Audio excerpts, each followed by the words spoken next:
నిరీక్షణ prayer house మరియు centre సంఘముల తరపున ప్రభు అయిన యేసుక్రీస్తు శ్రేష్టమైన నామంలో మీ అందరికీ నా హృదయపూర్వకమైన వందనములు.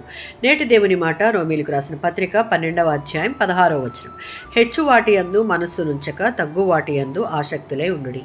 ఈ అధ్యాయంలో అపోస్తులుడైన పౌలు క్రీస్తును అనుసరించే విశ్వాసులు సంఘంలో మరియు సమాజంలో ఎలా జీవించాలో బోధిస్తూ ఉన్నాడు. రక్షణ పొందిన తరువాత విశ్వాసి ప్రవర్తన ఎలా ఉండాలో వివరిస్తున్న సందర్భంలో ఈ వచనం చెప్పబడింది.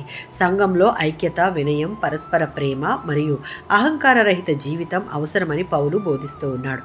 ఫిలిప్పీలకు రాసిన పత్రిక 2వ అధ్యాయం 3-5 వచనాలలో వినయంతో ఒకరిని ఒకరు శ్రేష్ఠులుగా ఎంచుకోవాలి, అనగా మన చుట్టూ ఉన్న ఏ ఒక్కరిని తక్కువ చేసి చూడకూడదు. దేవుని ప్రేమను వారిపై చూపేవారంగా ఉండాలి. యాకోబు పత్రిక 4వ అధ్యాయం 6వ వచనం. దేవుడు గర్విష్ఠులను ఎదిరించి వినయ మనస్కులకు కృపను అనుగ్రహిస్తాడు. గర్వమును అహంకారులకును దేవుడు తిరస్కరిస్తాడు. దేవుని కృప పొందుకోవాలి అంటే దేవుని యందు వినయ విధేయతలు కలిగి జీవించుటకు ఇష్టపడి కష్టపడాలి.